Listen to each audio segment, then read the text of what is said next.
صلی اللہ علیہ وسلم من تشبہ بقوم فهو منهم او كما قال عليه الصلاة والسلام. وقال تعالى في عصمته النبي الكريم في الكلام المجيد والفرقان الحميد في شان حبيب ان الله وملائكته يصلون على النبي يا ايها الذين امنوا صلوا عليه وسلموا تسليما. اللهم صل على محمد وعلى ال محمد وبارك وسلم. صلاة وسلام عليك يا رسول الله. صلاة وسلام عليك يا حبيب الله.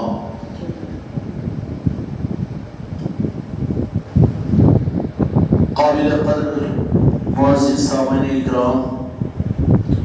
آپ کا ہمارا اس مجلس کے اندر میں جمع ہونا اس بات کو ہمارا اچھی طرح سے جانتے ہیں کہ بعض اوقات اللہ تبارک و تعالیٰ بندوں سے امتحان کے بعد میں کامیابی کی سندیں عطا کرتا ہے،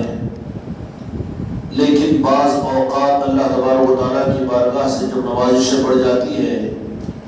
تو بغیر محنتوں کے بھی اللہ کی بارگاہ سے قبولیت اور نوازشیں مل جایا کرتی ہے. بالخصوص خانقاہ محمدی کی تاریخ یہ رہی ہے، یہ رب کائنات کا کرم ہے، رجحان کے مالک کا صدقہ ہے، بجت پاک کی نگاہ کرم کی خیرات ہے، اور بالخصوص مولا حسن اور امام علی مقام سید الشہداء حضرت امام حسین علیہ السلام کی اور سید کائنات فاطمہ الزہرا سلام اللہ علیہ کی اور ہوتے ہوئے آل رسول عطرت مصطفیٰ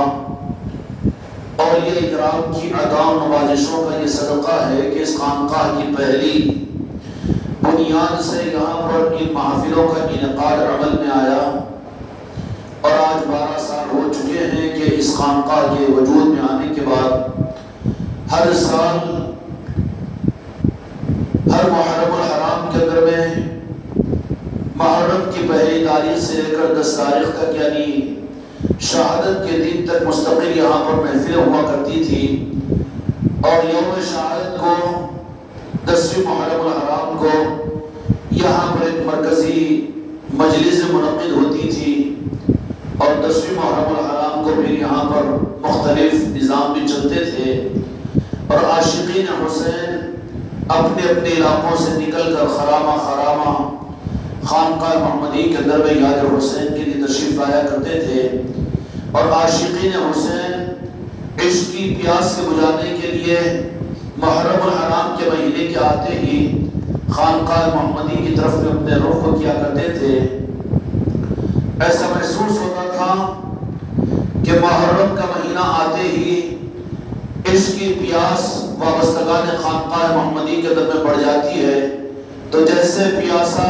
کنویں کی طرف میں روانہ ہوتا ہے، اور جیسے بہت زیادہ پیاسا کسی لب شیری کے لیے ترستا ہے، کسی ٹھنڈے پانی کی طرف میں آتا ہے، ان پیاس کے بجھانے والے عاشقین حسین کا رخ اور ان کی نگاہیں، ان کی شب و روح اس خانقاہ محمدی کی طرف میں ہوا کرتی تھی. عاشقین اور وابستگان خانقاہ محمدی یہاں پر 2 دن 4 دن 5 دن 7 دن کے اعتکاف کے لیے یہاں پر آیا کرتے تھے، اور پھر نویں محرم الحرام کے مرکزی مجلس میں سارے ہی عاشقین اپنے عشق و پیاس کا ثبوت دینے کے لیے یہاں پر بچے اور بوڑھے، عورتیں، بیمار، صحت مند، تندرست خرامہ نکل کر اپنی تشنگی لبی کو لے کر یہاں پر آ جایا کرتے تھے. اور وہ 10ویں محرم کا وہ جو دن ہوتا 9 محرم کی مغرب کے وقت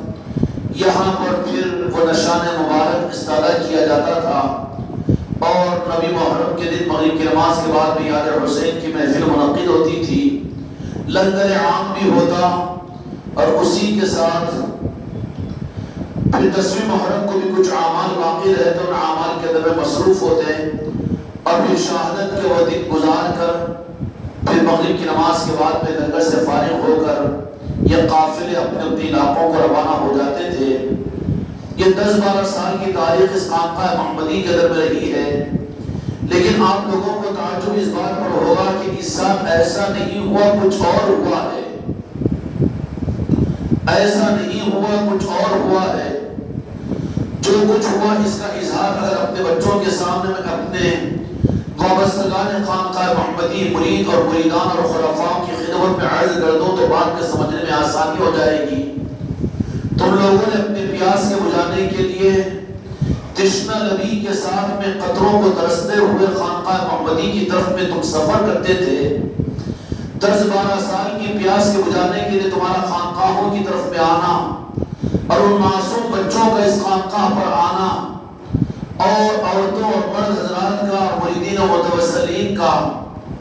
نسبت یاد حسین اور جلسے شہادت حسین اور مرکزی شہادت حسین کی بنیاد پر اس خانقاہ کے اندر میں تشریف لانا اور یہاں پر ان محفلوں سے فیضیاب ہونا، یقیناً اللہ تبارک و تعالیٰ کی طرف سے یہ نظام ہے کہ یہ ساری آپ کی تشنہ لگی اور آپ کی پیاس اور آپ کی چاہتوں کا ثبوت رب العالمین نے اور پنجتن پاک نے، مولا کائنات نے، مولا حسین علیہ السلام اور مولا حسن علیہ السلام نے اور سید کائنات فاطمہ الزہرا سلام اللہ علیہ نے 10-12 سال تم لوگوں کی یہ پیاس اور لبی تشنگی کو دیکھ کر اب اس سال ان کی طرف سے انعام کا دروازہ ایسے کھلا اور بالکل معمول کے خلاف میں کہ وہم و گمان تک نہیں تھا۔ 3 مہینے پہلے جب ٹکٹ ریزرویشن ہوئے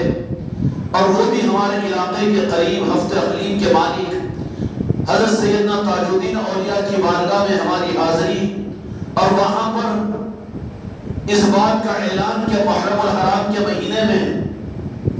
اب کے ان پیاسوں کو صرف خانقاہ میں پیاس کے بجھانے کا جہاں پر انتظام ہوا کرتا تھا وہاں پر تو معاملہ یہ ہوتا کہ چشمے سمندر علی سے پیالوں کو بھر کر اور مولا حسین علیہ السلام کے چاہنے والوں کو جس چاہے صورت کے اندر میں ان کے ظرف کے اعتبار سے اور ان کی طلب کے اعتبار سے اس خانقاہ محمدی میں لا کر ان پیالوں کو پلایا جاتا تھا اور عشق حسین کی وہ تشنگی ان کے پیاس کی صورت میں بجھا کرتی تھی۔ لیکن اس سال کی خصوصیت کچھ علیحدہ رہی ہے۔ اللہ تبارک و تعالیٰ ہم کو اور آپ کو جب یہ انعامات عطا فرما رہا ہے تو یا رب العالمین اپنے محبوب کے صدقے میں پنجتن پاک کو اس بات کی طرف میں متوجہ فرما دیجئے کہ اہل خانقاہ محمدی کے ذریعے سے پوری امت کو ان نظاموں کی حقانیت ان کے قلوب پر منکشف ہو جائے اور خدا اس حق کو دنیا کے اوپر ظاہر فرما دے۔ یہ کوئی اتفاقی چیز نہیں ہوتی، بلا کسی ارادے کے وزیر کے ممبر پر اپنی ایمان اور اپنے خدا کے سامنے کھڑے ہونے کے جواب دہی دینے کے احساس کے ساتھ میں ایک حقیقت حال کو میں آج واضح کرنا چاہ رہا ہوں کہ یہاں سے ہم گئے تھے، سفر یوتمین کا تھا اور اپنے ذاتی عذر کی علاج کے لیے ہم گئے ہوئے تھے، لیکن وہاں سے سفر حالانکہ بالکل کوئی مناسبت اور کوئی وہاں کے آگے کے سفر کا ارادہ نہیں، لیکن یوتمین کے اندر میں جب وہاں کے مخدوم حضرت گمبے شاہ ولی رحمت اللہ علیہ کی بارگاہ میں پہنچے تو وہاں پر اشارہ یہ کیا گیا کہ یہاں سے تاج الاولیاء کی بارگاہ میں جانا ہے۔ ابھی دنیا کے ان انسانوں کو میں یہ بات صرف سمجھانا تو نہیں چاہ رہا ہوں لیکن سنانا ضرور چاہ رہا ہوں، اگرچہ کہ وہ اس بات پر یقین نہ کر سکے، اس لیے کہ ان کا یقین تو ظاہر پر ہوتا ہے۔ حکومت تلنگانہ کی طرف سے ایک پانی دریا کرشنا کے ذریعے سے لے کر کنکشن دے کر آسمانی پائپوں کی صورت میں تمہارے گھروں پر دیہاتوں کی گلیوں تک پہنچا دیا گیا تو اس پانی پر تو یقین کر لیتے ہو کہ یہ پانی تو تم بدرا کا ہے، یہ تو کرشنا ندی کا پانی ہے۔ سوال کرے کہ کرشنا ندی 100 کلومیٹر دور، لیکن وہ بھروسہ کر لیں گے کہ یقینی بات ہے کیونکہ ظاہری نظام کے اوپر ان کا اعتماد ہے، وہ اپنے سر کی آنکھوں سے دیکھنے پر ایمان لانے والے ہیں تو ان کو شک نہیں ہوگا، یقین ہوگا۔ کوئی انکار کرے تو اس کو نادان اور بیوقوف کہیں گے۔ ہم کہہ رہے کہ یہ نہیں مانیں گے ہم کہ کرشنا ندی کا پانی عادل آباد کی کسی گلی میں کیسے پہنچ سکتا ہے۔ وہ نہ یقین کرنے والے کو بیوقوف اور نادان کہیں گے کہ ہم کو حق نہیں ہے کہ تم حکومت تلنگانہ کی ٹیارس گورنمنٹ کے ان ظاہری اسباب پر انکار اور یقین نہ کرو تو تم بیوقوف کہیں۔ تو ہم اس عقیدے کی بنیاد پر یہ نہ سمجھیں کہ ان بزرگوں کا نظام جو ایک لمحے میں تو جہاں کے مالک میرے آقا محمد رسول اللہ صلی اللہ علیہ وسلم کی طرف متوجہ ہو کر دل کی عظمت اور عقیدت کے ساتھ میں بآواز بلند میرے مصطفیٰ کی بارگاہ میں درود پاک کا نذرانہ پیش کرتا ہے، اللہم صلی علی محمد وعلی آل محمد کما صلیت علی ابراہیم وعلی آل ابراہیم انک حمید مجید۔ تو آقا نے فرما دیا کہ وہ درود پاک کو میں سنتا ہوں اور اس کے بدلے میں اپنے امت کو میں خیرات عطا کرتا ہوں۔ یہ تو حدیث ہے۔ تو پتہ یہ چلا کہ روحانیت کے نظام کے اندر میں منگانے کا نظام بھی ہے، دینے کا نظام بھی ہے، منگانے کا نظام بھی ہے، دینے کا نظام بھی ہے۔ معراج شریف کے موقع پر تو جہاں کے مالک آسمانی دنیا پر جا رہے ہیں تو دیکھا کہ کوئی چیزیں زمین سے آسمانوں کی طرف میں جا رہی ہے اور کوئی چیزیں ہیں جو آسمان سے زمینوں کی طرف میں آ رہی ہے۔ تو جبرائیل امین علیہ السلام نے فرمایا کہ یہ امت اور انسانیت کے اعمال ہے، جیسے اعمال یہ زمینوں پر کرتے ہیں تو آسمانوں پر لیے جاتے ہیں، اور پھر آسمانوں سے زمینوں پر جو چیزیں آ رہی ہے اللہ کے وہ فیصلے ہیں جو زمینوں پر اعمال کے مطابق میں رب العالمین زمین پر بھیجتا ہے۔ تو ان کمنگ آؤٹ کوئی صرف دنیا میں نہیں ہے بلکہ روحانی نظام کے اندر بھی ہے۔ طالبین اور سالکین اگر عشق مصطفیٰ میں اگر مست ہو کر درود پاک پڑھتے ہیں تو اس کا بدلہ مصطفیٰ اپنی چوکھٹ سے ادا کرتے ہیں، اور یہی معاملہ اللہ تبارک و تعالیٰ نے اپنے محبوب کے تصرف کے ذریعے سے پنجتن پاک اور مولا کائنات کو مولا علی علیہ السلام کو، اور اسی طریقے سے سید کائنات حضرت فاطمہ الزہرا سلام اللہ علیہ ہو، یا پھر امام حسن علیہ السلام ہو، یا امام حسین علیہ السلام ہو، یا پھر یہ نظام آگے چلتے چلتے چلتے چلتے یہ فرمایا کہ میری آل قیامت تک رہے گی، اور یہ میری آل امت کو نوازنے اور امت کو اسلام کی حفاظت کے لیے میں نے طے کیا۔ تو ان کو اس کی چابیاں دی جاتی ہے کہ جو ان کے غیاب اور غیابت کے اندر بھی ان کو اگر پکارے گا تو حضور پیغمبر غوث الاعظم جو 6 صدی ہجری میں دنیا میں ظاہر ہوئے، اور یوں فرمایا میرے آقا نے حضور پیغمبر غوث الاعظم نے کہ کوئی مشرق کے اندر میں میرا چاہنے والا اگر مجھے یاد کرتا ہے، اگر میں مغرب کے اندر میں ہوں تو مشرق میں اس کی مدد کے لیے اس کی صدا کے ختم ہونے سے پہلے میں پہنچ جاتا ہوں۔ اور خواجہ خواجگان خواجہ غریب نواز نے تو اپنی زندگی کے اندر میں یہ پریکٹیکلی عملی طور پر کر بتا دیا کہ سلطان الہند کا معاملہ تو یہ تھا کہ وہ تو صدا کے دینے والے اگر سچے صدا دیے ہیں تو چند لمحوں کے اندر میں 100 کلومیٹر دور کے سفر پر اپنے جسم و روح کے ساتھ میں حاضر ہو کر ان کی مدد کیے، اور یہی معاملہ رب العالمین کا اہل بیت اور آل رسول کے ساتھ میں قیامت تک ہے کہ وہ اپنے چاہنے والے اور سچے عاشقوں کو ان کی طلب، ان کے چاہت اور ان کے عشق پر ان کے لیے اپنی طرف سے نوازشیں عطا بھی کرتے ہیں، ان کو اپنے پاس میں بلا لیتے ہیں، وہ اس بات پر قادر ہیں۔ اب ان اندھے انسانوں سے بحث نہیں کرتے جو کہ سیار کے نظام پر پانی پر تو اعتماد اور یقین کر لیتے ہیں، لیکن غریب نواز کے نظام پر، غوث اعظم کے نظام پر، مولا حسین کے نام پر نظام پر، اور مولا حسن کے نظام پر، مولا علی کے نظام پر، اور جہاں کے مالک میرے آقا کے نظام پر اعتماد اور بھروسہ نہ کرے تو اللہ کی ذات پر ہی ان کا اعتماد کہاں اعتماد ہے؟ اعتماد تو اسباب پر ہوا، رب پر کہاں ہوا؟ میرے بھائیوں میں نے تفصیل عرض کی اس لیے کہ 10-11 سال کی اس خانقاہ محمدی کے بچوں کی سچی طرف عشق حسین کی، یہاں پر ان کو اپنے علاقوں سے نکال کر معصوم بچے، بوڑھے اور جوان اس خانقاہ محمدی میں عشق حسین کی پیاس کو لے کر جب یہاں پر آتے تھے اور مرکزی محفل کے اندر میں شرکت کرتے تھے اور یہاں پر 24 گھنٹے وہ رہا کرتے تھے، ان کی قربانیوں کے بدلے میں اس سال کا نظام خانقاہ محمدی میں کیا ہوا کہ 3 مہینے پہلے ہم بغیر ارادے کے ناگپور شریف کے جانے کے ارادے سے نہیں نکلے، اپنے علاج کے متعلق ہم جا رہے ہیں یوتمیل کو، اور وہاں پر پہنچتے ہیں تو اشارہ ہوتا ہے کہ یہاں سے سیدھا نکل کر جانا ہے ناگپور شریف کو۔ ہاں شریف تو شریف ہی کہنے کے حقدار ہیں، اب یہ الگ بات ہے کہ شرافت ہضم بدماشوں کو نہیں ہوتی، لیکن شرافت شریفوں کو ہضم ہو جائے گی میرے بچوں۔ ناگپور شریف کی طرف سے جمع، اچھا ظاہری ہماری جسمانی کمزوری اس کو میں اپنی کمال کے درجے میں بیان نہیں کر رہا ہوں، بلکہ میرے آقاؤں کے تصرف اور اس حقیقت کو ظاہر کرنے کے لیے بیان کر رہا ہوں کہ کیا کیا کہ یوتمل جب ہم پہنچے تھے تو اس وقت میں یوتمل کا پہنچنا اور سفر کرنا ہمارے لیے مشکل تھا، لیکن وہاں سے ناگپور کی طرف کا سفر کی کوئی ہم سوچ بھی نہیں سکتے تھے، لیکن ناگپور شریف کو پہنچے اور سرکار تاج الاولیاء کے آستانے پر جب وہاں حاضر ہوئے، وہاں پر ہم نے بلا کسی اپنے امید کے خلاف میں، جبکہ نیچے ہم نہیں بیٹھ سکتے تھے 10 منٹ بھی، اس سخت بیماری کی حالت میں ہم یوتمل کو گئے تھے، لیکن ہم وہاں پر 1.25 گھنٹہ 1.5 گھنٹہ تاج الاولیاء کے آستانے کے قریب میں نیچے زمین پر بیٹھ گئے۔ بیٹھنے پر وہیں پر یہ انعام ہفت اقلیم کے مالک سیدنا تاج الاولیاء رحمت اللہ علیہ نے فرمایا کہ بچوں کی پیاس بڑھ رہی ہے، ان کی چاہتیں بڑھ رہی ہے، انہوں نے منایا سلطان الہند کو، خواجہ غریب نواز کو، ہمارے مریدین اور ہمارے وابستگان خانقاہ محمدی بار بار ہم کو کہہ رہے تھے کہ اجمیر شریف کی حاضری کے لیے 2.5 سال ہو گیا، اب ہم کو تاریخ ملنی چاہیے اور ہم جانے کا ارادہ کرتے ہیں، لیکن وابستگان اس بات کو سمجھ لیں گے، لیکن اور تو پھر اس کو ایکسپوزنگ سمجھیں گے، کچھ اور سمجھیں گے، ان کے کچھ اور سمجھنے سے ہم کو کوئی فرق نہیں پڑتا۔ ہم نظر انداز کر رہے تھے اس بات کو، وجوہات کچھ اور بنی تھی، 2.5-3 سال ہو گیا تھا اجمیر شریف کی حاضری سے، بچوں کی طلب اور پیاس بڑھ رہی تھی کہ اجمیر شریف کی تاریخ ملنی چاہیے۔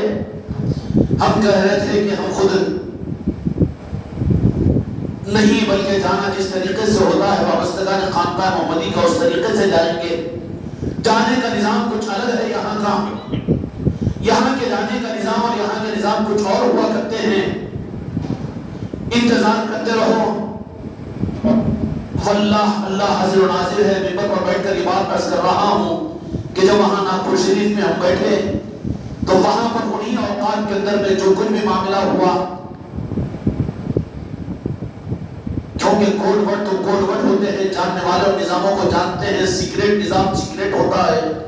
انہی لمحوں پر تاج الاولیاء نے یہ انعام تمہارے بچوں اور وابستگان خانقاہ محمدی کے لیے نوازش کی صورت بھی عطا فرمایا کہ اسی گھنٹہ 1.25 گھنٹے کے اندر میں تاریخ بھی دے دی، اور تاریخ ہم کو ملی تاج الاولیاء کی بارگاہ سے۔ یہ تفصیل میں دوسروں کو اعتراض کرنے والوں کے در سے حقیقت کو میں نہیں چھپاتا، اس لیے کہ میں چھپا دوں تو تم تو اس نظام کے معاملات میں انجان رہو گے، اور کوئی بھی ہوگا جو قصائی کی صورت میں تمہارا کان پکڑ کر گھاس کا کٹا بتا کر تمہیں کہیں اور طرف میں لے کر چلا جائے گا۔ اس لیے میں چاہتا ہوں کہ تم اپنی ماں کا سگا دودھ پی کر طاقتور اپنے نیچرلی سارے فزیکس اور فٹ ہو کر اپنی زندگی کو گزارو۔ نتیجہ یہ نکلا کہ تاریخ ملی، اپنی ہم نے ڈائری نکالی، اس تاریخ کو چیک کیا اور وہ تاریخ کے ملنے کے اوپر ہم نے اس پر ٹک کر دیا۔ اب جب وہاں سے فارغ ہو کر تاج الاولیاء کے آستانے سے باہر نکلے اور جب گاڑی میں بیٹھ گئے، نکال کر ہم نے جب تاریخ کو دیکھا، سرکاری مہینے کی تاریخ جو تھی 3 اگست کی روانگی اور 8 اگست کو واپسی، ہم نے وہاں پر ٹک کر دیا اس تاریخ کو۔ اب کہنے والے کہیں گے کہ کہیں القا ہوا کہ الہام ہوا کہ اپنے آپ کو کیا سمجھانا چاہ رہے ہیں، کیا بنانا چاہ رہے ہیں، کیا بنانا چاہ رہے ہیں، کچھ بنانا نہیں چاہ رہے ہیں، نام غلام اولیاء ہے۔ ہمارے شجرے کے اندر میں ہم اسی چیز کو پسند کیے ہیں کہ نام غلام اولیاء ہم نے اپنا رکھا ہے، اس سے زیادہ ہماری اوقات نہیں ہمارے سوچ کی۔ تو نکال کر جب ڈائری کو ہم نے جدری کو دیکھا اور سرکاری تاریخ کے بالمقابل میں ہم نے چاند کی تاریخوں پر نظر ڈالی تو ہم خود ذرا پریشان ہو گئے کہ معلوم ہے کہ 10-12 سال سے مہینے کے 10 محرم کے 10 دن یہاں پر یاد حسین کی محفلوں کے دن ہوتے ہیں، روزانہ لنگر لگتا ہے، 9 محرم کو مرکزی مجلس ہوتی ہے، سبوں کی تعداد میں لوگ یہاں پر آتے ہیں، اور عاشقین حسین خرامہ 500-600 کلومیٹر دور سے نکل کر یہاں پر آتے ہیں، 1 دن 1.5 دن یہاں پر گزارتے ہیں، اور پھر یہاں پر سب کچھ نظام چلتا ہے، لنگر اٹھتا ہے، دوسرے دن بھی پھر روزہ رکھا جاتا ہے 10 محرم الحرام کو، پھر رمس ہاسپٹل کے اندر میں فروٹ کی تقسیم ہوتی ہے، اور پھر اسی کے ساتھ میں پھر رات کی مجلس کے بعد میں لوگ واپس ہوتے ہیں۔ یہ 10-11 دن کا سارا پروگرام ہمارے ذہن میں اپنی خانقاہ کی تاریخ سے چلتا آ رہا تھا، لیکن ہم تاریخ کو جب دیکھیں تو پریشان ہو گئے، مگر ہم سمجھ گئے کہ یہ تو کچھ حکم ہیں، کچھ حکمتیں ہیں۔ اس وقت میں ہمارے ذہن کے اندر ساری حکمتیں نہیں آئی اور ساری کتاب کھل کر ہمارے سامنے نہیں آئی۔ بچوں سے ہم نے کہہ دیا، ناگپور ہی سے ہم نے میسج کر دیا کہ وابستگان خانقاہ محمدی کے لیے مبارکبادی ہو کہ 3 اگست کو اجمیر شریف کی روانگی ہوگی قافلے کی، اور 8 اگست کو واپسی ہوگی۔ نتیجہ یہ نکلا کہ لوگ اپنی تیاری کے ساتھ میں 3 مہینے باقی تھے، اپنے وقت کے اوپر ریزرویشن انہوں نے کرانا شروع کر دیا، اور 3 مہینے پہلے بارگاہ علی نواز کی حاضری کی ریزرویشن ہو گئے۔ قافلہ پھر اس میں آگے یہ بات رہی کہ اس قافلے کے اندر میں جو خانقاہ ہے محمدی کا، جو خاندان ہے، خاندان چشتیہ، صرف جو اہل سلسلہ، جو مریدین ہیں، جو مریدان ہیں، وہی آئیں گے، ان کے علاوہ کوئی دوسرا نہیں آئے گا۔ یہ اور کڑی شرط رہ گئی۔ یہ بھی ایک امتحان کی چیز تھی کہ جن کو بلایا گیا اور جن کو بلائے جانے کے باوجود نہیں آ سکے، اللہ ان کی غلطیوں کو معاف فرمائے، ان کو توبہ کا راستہ عطا فرمائے۔ بہرحال یہ ہوا کہ یہ سفر کہ اس معنی کے اندر میں ہم سوچتے رہے گے کہ محرم کی وہ 10 دن کی محفلیں، 10 دن کے لنگر کا نظام، اور پھر 9 محرم کو مرکزی مجلس، اور پھر 10 محرم کا وہ سارا نظام۔ لیکن میرے دوستوں، میرے بھائیوں اور میرے عزیزوں، آخر میں جا کر یہی بات سمجھ میں آئی کہ محرم الحرام کی 3 تاریخ کو جب یہ قافلہ اجمیر شریف کی طرف میں روانہ ہوا تو پھر ایک بات یہ بات کہہ دی گئی کہ اپنے بدکراں اور اپنائیت کو لے کر جاؤ۔ تو وابستگان خانقاہ محمدی کے لیے، شاعر کے لیے سرٹیفکیٹ تھا اور یہ قبولیت کی ضمانت تھی کہ اپنا سمجھ کر انہوں نے وہاں پر بلایا اور محرم الحرام کے اندر میں بلایا۔ اور خواجہ قاجگان سلطان الہند خواجہ معین الدین چشتی اجمیری رحمۃ اللہ علیہ کون ہے؟ میدان کربلا کا وہ چراغ ہے جس چراغ کو دو جہاں کے مالک نے اس ہندوستان میں چراغ کربلا کو چشتیہ کی صورت میں روشن کرنے کے لیے سلطان الہند کو یہاں پر بھیجا۔ کہا کہ وابستگان خانقاہ محمدی کے لیے اب اپنے عشق حسین کی پیاس کے بجانے کے لیے تم اب خانقاہ محمدی کو آتے رہو، تمہاری طلب ہمارے پاس، تمہاری پیاس قابل قبول ہوئی ہے، تو اب تم کو سیرابی کے لیے اور تم کو نوازنے کے لیے اب خانقاہ محمدی نہیں بلکہ خانقاہ محمدی کی جڑیں جس در کی صدقہ ہے، اور خانقاہ محمدی کا نظام جس چوکھٹ کی خیرات ہے، سلطان الہند خواجہ قاجگان خواجہ معین الدین چشتی اجمیری رحمۃ اللہ علیہ کہا کہ اب راز تم وہاں پر آ جاؤ کہ آؤ تم ہمارے پاس میں، اور ہماری چوکھٹ پر سلطان الہند کی چوکھٹ پر نواز کی، لیکن وہاں خیرات تمہیں دی جائے گی، کربلا کی خیرات تمہیں عطا کی جائے گی۔ چنانچہ قافلہ اجمیر شریف کو جب پہنچا ہے، پہنچنے سے ایک دن پہلے وہاں پر جب ہمارے 2 حضرات کو ہم نے وہاں پر کہ چونکہ قافلہ ہم نہیں سوچے تھے اتنا زیادہ، لیکن 350-400 کے قریب ہو چکا تھا، تو وہاں کے ان کے ٹھہرنے کا انتظام، چونکہ بچے بھی ہے، مستورات بھی ہے، بیمار بھی ہے، بوڑھے بھی ہے، یہ عاشقین حسین ہیں، جیسے میدان کربلا کا قافلہ تھا کہ کوئی عذر ان کو کوئی عذر نہیں بن سکا، بچنے والے تو خود نہیں نکل سکے، اور جب نکل گئے تھے اغراض و مفادات کے لیے وہ آ بھی نہیں سکے۔ بہت سو کے ٹکٹ ہوئے لیکن کینسل کروا دیے گئے، یا پھر آ نہیں سکے۔ بہرحال یہ سب کچھ اس سفر کے اندر میں ہم نے اپنی نظروں سے دیکھ لیا۔ جب قافلہ وہاں پر پہنچا، یہ 2 حضرات کے انتظامات کے لیے وہاں پر جیسے ہی گئے تو وہاں پتہ یہ چلا کہ 400 آدمی کے لیے کہیں پر ایک مقام رہنے کے لیے، چونکہ چھٹی شریف بھی تھی اور بالخصوص محرم الحرام کے مہینے کے اندر میں اجمیر شریف میں تو کسی 1-2 آدمیوں کا ٹھہرنے کے لیے رہنے کا مقام مشکل ہے۔ دن بھر وہ ہمارے حضرات ڈھونڈتے رہے مقام کو، لیکن کوئی مقام ملنے کو نہیں، تیار نہیں، اور کوئی مقام ایسا نظر ہی نہیں آ رہا ہے۔ عصر کے قریب میں ہمارے ان 2 بچوں نے ہم کو فون کیا تو ہم نے کہا کہ عصر کی نماز پہلے دوپہر کا کھانا کھاؤ، عصر کی نماز پڑھو۔ یہ میں واقعہ کیوں عرض کر رہا ہوں؟ یہ ہوتا ہے علیہ اور پنجتن پاک کے نظاموں کا فیضان۔ یہ اندھے بہروں کا نظام نہیں ہے، یہ صرف اور صرف علم و یقین کی بنیاد پر چلنے والے ہیں کہ میں تم کو کرامتیں سنا دوں اور میں تم کو واقعات سنا دوں، میں کتابوں کے حوالے دے دوں اور تم کو کربلا کے واقعات سنا دوں۔ نہیں، ان کے سچے عاشق بنو تو پھر تمہارے دل کی آنکھ سے تم ان کے نظاموں کو اپنی نظروں سے دیکھو گے۔ ہم نے ان بچوں سے کہا، ہم نے ان بچوں سے پہلے کھانا کھائیے اور عصر کی نماز پڑھیے، اس کے بعد سلطان الہند کے بلند دروازے کے باہر جانا اور جا کر کہنا، ہماری طرف سے قدم بوسی اور ہمارا سلام عرض کرنا اور کہنا کہ سرکار یہ قافلہ جو آپ کی محبت میں آپ نے بلایا اور آ رہا ہے، ان کے رہنے کا انتظام ہونا چاہیے۔ یونس میاں نظام آباد کے اور غوث بھائی کھمم کے، یہ دونوں ہمارے خلیفہ اجمیر میں اس بلند دروازے کے پاس میں گئے اور یہ التجا ہماری وہاں پر رکھی۔ یہ اسباب ہوتے ہیں، نظام ہوتے ہیں۔ ایمان والا درود پڑھتا ہے تو دو جہاں کے مالک سن کر اس کو بدلا دیتے ہیں، میں لیکن درود پاک کے پڑھنے کا موقع تو رب دیتا ہے، میرے مصطفیٰ کی مرضی سے دیتا ہے۔ وہ خود ہی تو پھر اسباب پیدا کرواتے ہیں نوازنے کے لیے۔ بہت سے لوگ ہوں گے کہ درود ان کو پڑھنا سمجھ میں نہیں آئے گا، قرآن پڑھنا سمجھ میں آئے گا، سلام پڑھنے پر پیٹ پھیر کر چلے جائیں گے، وہ سمجھ میں نہیں آئے گا۔ یہ تو توفیق و نظام ان کا ہوتا ہے، جن کو چاہتے ہیں نوازنا ان کے دل میں ان چیزوں کو، عظمت اور عقیدتوں کو پیدا کرتے ہیں۔ بقول ان کے وہ آپ کو میں نمبر بھی دے سکتا ہوں، پوچھ لے سکتے ہیں قسم دے کر، قرآن کو ہاتھ میں دے کر، کہ بلند دروازے پر ہی عرض گزارش انہوں نے کی سلطان الہند کی بارگاہ میں، اور وہاں سے چند قدم نہیں نکلے، آدھے گھنٹے 20 منٹ کے اندر ہمارے پاس فون آیا کہ سوچ بھی نہیں سکتے کہ بلند دروازے کے قریب اس مین روڈ کے اوپر ایسے کہ جیسے جانے والے جانتے ہیں کہ ایک بادشاہ کا شاہی محل ہے جو انتظار کر رہا ہے قاضی،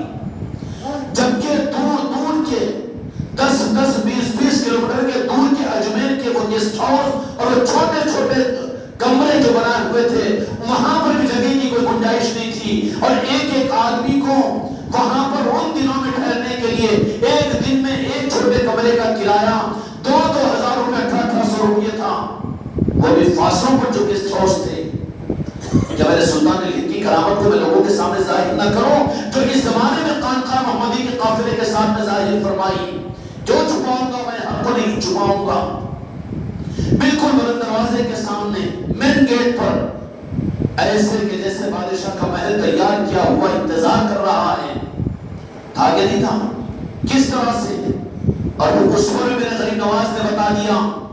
اللہ والے کسی قوم کے نہیں، کسی مسلک و جماعت کے نہیں ہوتے، بلکہ سارے انسانوں کے ہوتے ہیں اور انسانیت ان کی ہوتی ہے۔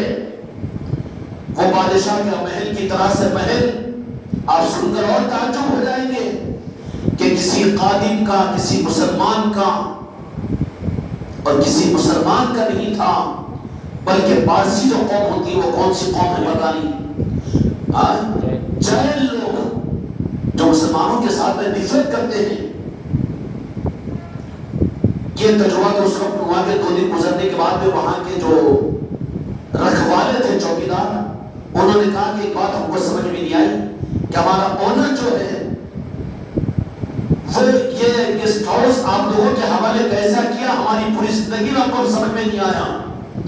یہ تو نفرت کرتا ہے، یہاں پر تو تم کو پوری اجازت دے دیا ہے کہ تم یہاں پر گوشت بھی پکا کر کھاؤ، یہ تو مرضی کے خلاف سے وہ ترکاری کو کھانا بھی، بلکہ وہ چاہے تو وہ ہوتے ہیں نا جو جراثیم کو نہیں مارنا، اس کے لیے اپنے ناک پر پٹی ماسک پہن کر رہتے پوری زندگی کو، ویسے متشدد لوگ۔ لیکن وہ آدمی جب ہم سے آ کر ملا تو بڑے اخلاق ہم نے محسوس کیے، سمجھ میں آئی بات ہے۔ اس نے کہا کہ ٹھیک ہے، ان لوگوں نے کہا کہ ہمارا آرڈر تو ایسا تھا کہ 3 دنوں کے اندر میں اگر کوئی 5 لاکھ روپے بھی کرایہ اگر دیتا تو نہیں دے سکتا، لیکن ہم خود سمجھنے سے قاصر ہے کہ ہمارے آنر نے کیسے آپ لوگوں کو یہ دے دیا۔ ہمارے بچے نے کہا کہ تمہارے آنر نے، تمہارے مالک نے نہیں دیا، بلکہ یہ تو سلطان الہند غریب نواز نے ہم کو دلایا ہے۔ تو اس نے کہا کہ ہاں یہی بات ہے، ہم بھی خود اس پر یقین کرتے ہیں، پھر بھی مانو گے نہیں مانو گے میرے اولیاء کے تصرف کو، صدا دو غریب نواز اگر سچے دل کے ساتھ میں دو تو تمہاری صدا کے ختم ہونے سے پہلے تمہاری مدد کروا دی جائے گی. اپنی محبتوں کی خیرات وہ ادا کرنے والوں کو کبھی محروم نہیں کرتے. اس لیے ہمارے بچے غریب نواز کی محبت کے اندر اپنی زندگی کا جینا سیکھیں. نتیجہ یہ نکلا کہ رہے ہم وہاں پر پہنچے, وہاں پر جمعہ کے دن پہنچے. جمعہ, ہفتہ, اتوار, پیر, منگل, یہ 5 دن وہاں پر رہے. اور اس وقت میں چھٹی شریف بھی تھی, جمعہ بھی تھا, اور پھر محرم الحرام. اگر واقعہ محرم الحرام کے صحیح رخوں کو اگر دیکھنا چاہتے ہو تو اجمیر شریف کا محرم نظر آئے گا آپ کو کہ گلی گلی کے اندر عاشقین حسین کا عالم یہ کہ غریب نواز کی گلیوں کے اندر میں عشق حسین کیا ہوتا ہے اس کا مظاہرہ ہوتا ہے. اور ایک عجیب کیف طاری رہتا ہے وہاں کی گلیوں پر اور وہاں کے ماحول پر. کیوں کہ اصل تو کربلا کی خیرات اس ملک پر لے کر آ کر تقسیم کرنے والی ذات وہ حضرت خواجہ قاجران عطا رسول اندر ولی خواجہ غریب نواز کی صورت میں ہے. تو اس خانقاہ محمدی والوں کو بالکل ہمارے اندازے, ہمارے پلان, اب تو یہ نہیں کہو گے نا کہ پلان بنا کر پہلے بعد میں تاریخ دی گئی. نہیں, یقین کرو نہ کرو تو خود اپنے عقیدے کے تم ذمہ دار ہو. نتیجہ یہ نکلا کہ وہاں پر محرم الحرام کے اندر پہنچائے گئے اور وہاں پر یہ قیام ہوا اس قافلے کا. قافلے کا سفر کیا, قافلے کا قیام کیا, بلکہ شب و روز لوگوں نے یہ محسوس کیا کہ سیلابی کا عالم یہ تھا کہ محسوس یہ کیا جا رہا تھا کہ 10 مرتبہ تو اجمیر شریف کی حاضری بھی ہوگی, لیکن اب کے وقت میں ہر ایک اپنی جگہ یہ انداز الگ ہے. اس سال کا انداز ہی کچھ نرالا ہے کہ شاید زندگی وفا کرے گی کہ پھر ایسا کہ محرم الحرام کے اندر پھر موقع ملے نہ ملے. بات یہ ہے کہ موقع ملے نہ ملے وہ اپنی ذاتوں پر منحصر نہیں ہے کہ ایروپلین کا ٹکٹ لو اور ہمیں چلے جاؤ, ہم اس کے قائل نہیں ہیں. بلکہ ہم تو یہ چاہتے ہیں کہ ان کی مرضی کے ساتھ میں اگر جاؤ تو پھر کچھ اور بات ہوگی, کچھ نوازشوں کا نظام کچھ الگ ہوگا. محسوس کرنے والوں نے محسوس کر لیا کہ ہمیشہ جاتے تھے تو سلطان الہند بارگاہ غریب نواز کی خیرات ملا کرتی تھی, لیکن اب جو بلایا گیا تھا خانقاہ محمدی کے اس قافلے کو, کشکول تو غریب نواز کا ضرور تھا اور ہم چھوڑی تو انہی کی بارگاہ میں پھیلا ہوئے تھے, لیکن خدا کی قسم خیرات ڈالی ہے تو خواجہ قاجگان نے میدان کربلا کی مولا حسین کی خیرات ڈالی ہے, پنجتن پاک کی خیرات ڈالی ہے. عطا رسول کی خیرات دلانے والے عطا رسول اور لینے والے ہم مولا حسین کی اور میدان کربلا کی خیرات کو مبارک ہو خانقاہ محمدی کے اس قافلے والوں کو کہ اس خیرات کو لے کر آئے ہیں, پنجتن پاک کی خیرات کو لے کر آئے ہیں. اور آنے کے بعد میں کچھ کا مظاہرہ کہ کچھ گوشوں کے اندر میں دل کے لیے تھا مریدین کو ہمارے کہ 10 دن کی محفلیں نہیں ہوئی. عادل آباد کی سرزمین میں تو نہیں کہوں گا, چونکہ یہاں کی سرزمین کے زمین کے سینے میں سوئی بھی ایک ذات راجن شاہ ولی کی صورت میں یہاں پر موجود ہے, اس لیے ہم نقل نہیں کر سکتے. یہ تو پہچانتے ہیں لوگ, لیکن نہ جاننے والے کتنے اولیاء اس سرزمین عادل آباد کے سینے میں لیٹے ہوئے اولیاء بھی ہیں, اس لیے ہم نقل نہیں کرتے. لیکن ہم نے اپنی کانوں سے سنا تھا کہ بڑے عالم اور خطیب نے خضرہ مسجد کے اندر بھی کہا تھا کہ عادل آباد کی مثال تو کوفہ ماننا پڑے گا, یا نہیں تو کم از کم سری کوفہ تو ضرور, یعنی چیوڑا کوفہ تو ضرور ہے. اور وہ کہنے والی ذات ابھی زندہ ہے. مولانا مصطفیٰ صاحب مظاہری لاتور کے انہوں نے کہی تھی یہ بات, مگر یزیدیت وقتی طور پر چلتی ہے. حسینی جذبے کے ساتھ میں اگر کھڑا ہو جایا جائے, مولا حسین کی بارگاہ پر صداقت دی جائے اور غریب نواز کی چوکھٹ سے خیرات لی جائے تو یزیدیت کے ماحول کو خشونیت کے ماحول میں بدلنے میں دیر نہیں لگتی. اس کے لیے ہمت, استقلال اور اس کے لیے جذبات کی ضرورت ہوتی ہے, حسینی خون کی ضرورت ہوتی ہے, خیرات کے مانگنے کے نظام کی ضرورت ہوتی ہے. اب کیا خیال ہے کہ سرزمین عادل آباد کے اوپر 10-11 سال سے نظام یاد حسین کی نسبتوں کی یہ محفلیں اور یہ لنگروں کا نظام, گلی گلی کے دم یاد حسین کی محفلیں, مریدین کے گھروں کے اوپر یہ یاد حسین کی محفلیں اور لنگر حسین سے گلی گلی 11 سال تک جو محنتیں ہوئی تھی، جو ماحول بنا تھا، بلا کر سند دے دی. کیا ہم نے تم کو اپنی بارگاہ میں بلا کر اپنے نانا جان کی مولا حسین کی خیرات سے تمہیں نواز دیا ہے؟ تمہاری نسلوں کو اس کی نوازش کم ہو جائے گی، تمہاری نسلوں کو عطا کی جائے گی انشاءاللہ تعالی محمد رسول اللہ. لیکن ظاہری صورت کے اندر بچوں کے دل کے اندر یہ تھا کہ 10 دن کی محفلیں کہ وہ قابلتا تھا کہ گلی گلی جا کر ہم شربت پلائے، اور پھر اس طرح کی محفلیں 10 دن یہاں پر ہوتی رہے، روزانہ گلشن کھلتا رہے، منقبت مولا حسین سنتی رہے، اور اس مسجد انوار مصطفیٰ اور خانقاہ محمدی کے ان میناروں کے مالکوں سے اس سوہانے شہر کے اندر میں اور گم شدہ شہر کے اندر میں اس کے میناروں کی آوازیں یاد حسین کی آوازوں سے گونجتی رہے. لیکن وہ نہیں ہو سکا، اس کا تھوڑا سا ملال تھا. تو چونکہ جن کو عطا کی جاتی ہے ان کو ملال کرنے کی ضرورت نہیں، ملال بھی اس لیے پیدا کروا دیا جاتا ہے تاکہ پھر تو اپنی نظروں سے دیکھ لو.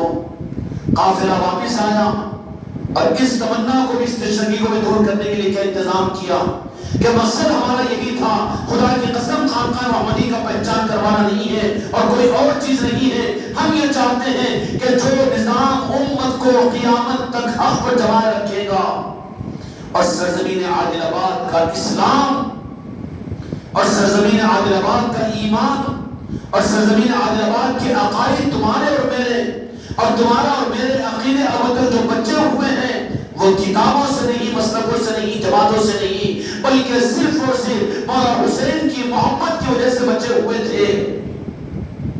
دیکھا کہ جو اصل بچنے کی ڈھال ہے وہ کربلا ہے، یاد حسین ہے اور عشق حسین ہے. تو ظالموں نے اس ڈھال کو پارا پارا کرنے کے لیے مسجد کے محرابوں سے، مسجد کے منبروں سے تندراتے ہوئے محرم کی مجالسوں کا کرنا شرک ہے، بدعت کہہ کر امت کو اچھال دیا اور امت کو مسجد اور منبروں سے ان نظاموں کو ختم کر دیا. جس مسجد اور منبروں کا حق تھا کہ وہاں سے یاد حسین کی جاتی اور پنجتن پاک کے تذکرے کیے جاتے، جہاں پر اہل بیت کا حق تھا کہ ان کو یاد کیا جاتا،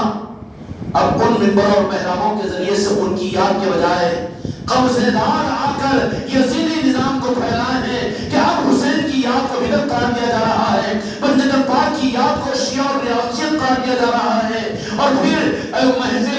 محفل یاد حسین کو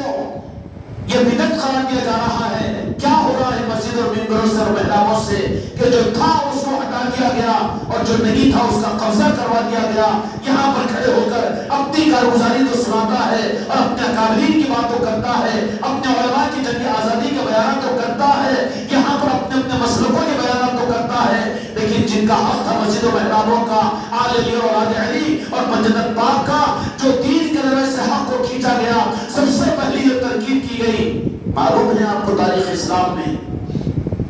صحابہ اکرام ذوالفقار کا زمانہ تو خیر القرون کا زمانہ تھا. اس زمانے میں صحابہ اکرام کا دامن بچ گیا اس لیے کہ سارے صحابہ عاشقین حسین عاشقین پنجتن پاک تھے، میرے مصطفیٰ نے انہیں تیار کیا تھا. لیکن جیسے ہی صحابہ کا زمانہ ختم ہوا، مسلمہ ابن قذاب نے، اسی طریقے سے خارجیوں نے، اسی طریقے سے فتنہ پروروں نے امت کو جو عنوان لیا تھا کہ دین ہے، قرآن ہے، قرآن حکم للہ، خارجیوں کا نعرہ تھا کہ حکم چلے گا، اللہ کا چلے گا، قرآن کا چلے گا. کتنا اچھا نعرہ ہے جی. آج بھی کہا جاتا ہے کہ اللہ اللہ، ارے اللہ ہی تو ہے، اللہ تک پہنچنے والوں کا نظام، یہ تو اللہ تک نہیں جا سکتا، اللہ والوں کا نظام ہے جس سے اللہ تک تو پہنچا جاتا ہے. وَابْتَغُوا إِلَيْهِ الْوَسِيلَةَ، رب نے قانون بنایا. اب وسیلے کو چھوڑ کر رب کا دعویٰ کرے اور پھر منہ گرانے کا معاملہ ہے، وہ تو نہ رب ملے، نہ مثل ملے، نہ مثال سنم ملے. تو سب سے پہلے امت کو جس مرض میں اور جس کرونا میں، جس کینسر میں مبتلا کیا گیا تھا، اہل بیت سے، ان کی عصمتوں سے امت کے دلوں کو نکال دے، دلوں کے اندر میں سے پنجتن پاک کی محبت کو نکال دے، آل رسول کی محبت کو نکال دے، حسنین و کریمین کی محبت کو نکال دے. مدینے کی سرزمین پر اور عالم اسلام کے اندر میں خلفاء راشدین کے زمانے میں جبکہ اسلام خسر و کسریٰ کو فتح کر کے روم و فارس پر ایران تک جس کی حدیں پہنچی ہوئی تھی، ایک قانون بنا دیا گیا تھا کہ اب یہ امت کی اثر ہو اور دین کی جو اثر ہو، بندے اللہ کی محبت اور علیہ رسول کی محبت ہے، اور وہ حسین علیہ السلام کی صورت میں موجود ہے، وہ زمین پر زیر کزید کو پٹی پڑھائی گئی اور وہ تیار ہوا خبیث لعین اور لعنتی، اور اس نے کیا کیا؟ کوئی قرآن کا انکار نہیں کیا، نماز کا انکار نہیں کیا، دین کا انکار نہیں کیا، بلکہ بڑی مکاری کے ساتھ میں یزید کا کارنامہ یہ ہے کہ اس نے سارے دین کو دین رکھا، اپنی فوجیوں کو حکم دیتا کہ جاتے ہوئے بھی قرآن پاک کو اپنے اونٹوں کے کوہانوں پر رکھ کر تلاوت کرے، کوئی نماز قضا نہیں ہونا، جہاں بھی نماز کا وقت ہو جائے وہاں رکو اور وضو کرو اور نماز پڑھو، یہ یزید کی فوجیوں کا یزید کا حکم تھا۔ زکات دی جا رہی تھی، حج کو قافلے جا رہے تھے، اسلام پھیلایا جا رہا تھا، جہاد کیا جا رہا تھا، اور روزے رکھے جا رہے تھے، رمضان اور بقرعید کی جا رہی تھی، اور جہاد کے لشکر بھیجے جا رہے تھے، قسط دنیا تک آ رہے تھے، افغانستان تک اسلام پہنچ رہا تھا۔ یہ سب کچھ خلافت بنو امیہ کے اندر میں حضرت امیر معاویہ رضی اللہ عنہ کے دور خلافت، دور حکومت کے اندر میں یہ ہوا، اور یزید کے ہاتھ پر بھی قافلے روانہ ہوئے جہاد کے لیے، اسلام دنیا میں پھیلانے کے لیے، یہ سب کچھ یزید کے ہاتھ پر ہوا۔ لیکن یزید پلید کیوں بنا؟ کہ یزید کے پلید بننے کی وجہ کہ یہود و نصارہ نے اس کو اپنی جان میں پھنسا کر، بدبختی تھی، پلید تھا، وہ پیدا ہی اس لیے ہوا تھا۔ یزید کی تاریخ بتا دوں تاکہ سمجھ میں آ جائے، کیوں کہ آج پہلوان قرآن و حدیث کو نعوذ باللہ ہاتھ میں لے کر امت کو گمراہ کر رہے ہیں کہ یزید کو برا نہ کہو، جو برا نہ کہے وہ زمین کا سب سے بڑا برا ہے، وہ جس کی برائی ثابت ہو گئی، بلکہ یہاں تک کہنے کے لیے تیار ہو رہے ہیں کہ یزید کو برا نہ کہو، اس کو جہنمی نہ کہو، بلکہ اس کو جنتی کہو، علیہ باللہ، بلکہ یزید کو یزید نہ کہو، بلکہ علیہ باللہ ثم علیہ باللہ یزید رضی اللہ عنہ کہو، کہ صحابہ کے اندر ملا دو، اس لیے کہ اس کے بڑے کارنامے ہیں، بڑے کارنامے ہیں، بڑے کارناموں کی وجہ سے تمہارے باپ کو قتل کر دیں گے، اور اللہ کے اس کے بدلے میں باپ کے وزن کے مطابق میں تمہارے پاس سونا لا کر دے دے، تو یہ ذلیل اولاد ہوگی جو باپ کو تو دے دے لیکن باپ کے برابر کا سونے کو قبول کر لے۔ اس کے سارے کارنامے، ان کارناموں سے ہمیں کوئی مطلب نہیں ہے، اس کی خدمت نہیں ہے، لیکن اس ظالم کے ہاتھ پر جو ظلم ہوا ہے، جس کی وجہ سے وہ لعنتی بنا ہے، اور جس کے لعنتی ہونے کی وجہ سے ہم اپنے عقیدے میں رکھتے ہیں کہ یزید پلید ہے، جہنمی ہے۔ نتیجہ کیا نکلا کہ یزید نے یہ کرنا شروع کیا کہ سارے اعمال، سارے جہاد، ساری نمازیں، اسلام کی ساری خدمتیں، کتب خانے، قرآن پاک کی تصنیف و تعلیف، مفسرین، مدارس دینیہ، سارے نظام یزید کے زمانے میں بہت پھلے اور پھولے، اور نماز اور اعمال کے اوپر اتنا زور دیا جاتا تھا۔ سمجھ گئے ہوں گے نا تم لوگ کہ حکم تھا اپنے فوجیوں کو کہ جب فوجیں جائے تو نماز کے وقت پر رک جائے، بجماعت نماز پڑھا کرے، کوئی نماز نہ چھوڑے، اور اسی کے ساتھ میں رمضان کے روزوں کا اہتمام، زکات کا نظام، سب کچھ سب کچھ سب کچھ، لیکن اس کے پلید اور لعنتی ہونے کی وجہ یہ بنی کہ اس نے جو اسلام اور شریعت کی روح تھی، وہ اہل بیت کی محبت تھی، اہل رسول کی محبت تھی، جو مولا حسین علیہ السلام کی صورت میں مرکز روحانیت اور مرکز دین اور مرکز شریعت، جو منبع شریعت تھی اور عقیدت، کہ جس ستون پر اسلام کی عمارت قائم تھی، جس ستون پر خلافت راشدہ کی عمارت قائم تھی، وہ ستون کی صورت میں امام حسین علیہ السلام تھے۔ یزید کو یہ برداشت نہیں ہوا کہ اب یہ ستون جب تک باقی رہے گا تو میں خطرے میں رہوں گا، اس لیے کہ جسم میرے ساتھ میں ہے، میری حکومت کے ساتھ میں ہے، تخت و تاج کے ساتھ میں انسانوں کی مجبوری ہے، لیکن امام حسین علیہ السلام کھل کر اگر آ جائے تو میری قوم میری مخالف بن جائے گی اور میرے سامنے بغاوت کر لے گی، اور کوفے کی مسند پر ہو سکتا ہے کہ مسند میرے پیروں کے نیچے سے کھینچ جائے گی، تخت کو مجھ سے کھینچ لیا جائے گا۔ اس خوف و خشیت کے اندر میں اس نے باضابطہ ساری اسلامی مملکتوں کے اندر میں تحریری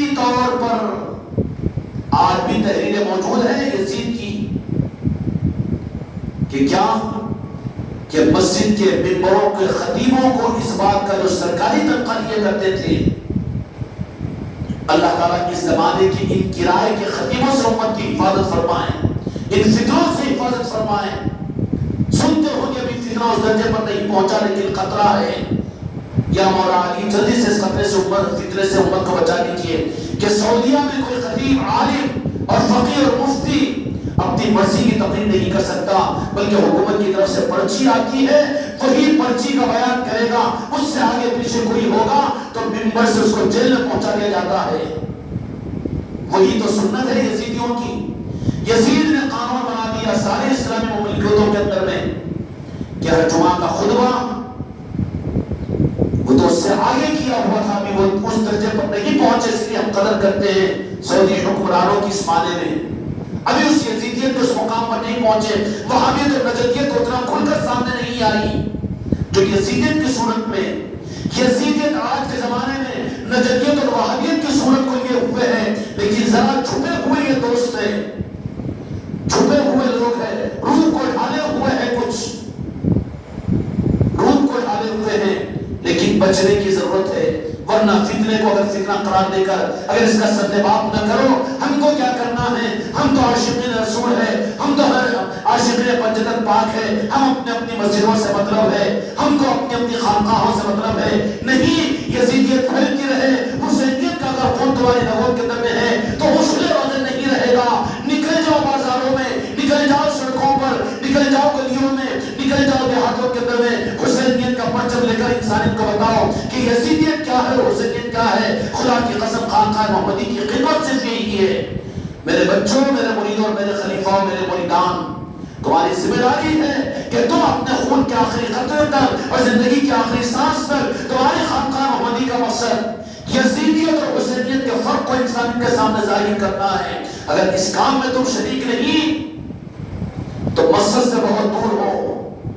ہم کوئی مسلک و جماعت کا نظام لے کر نہیں چل رہے ہیں۔ یزید نے خطرہ محسوس کیا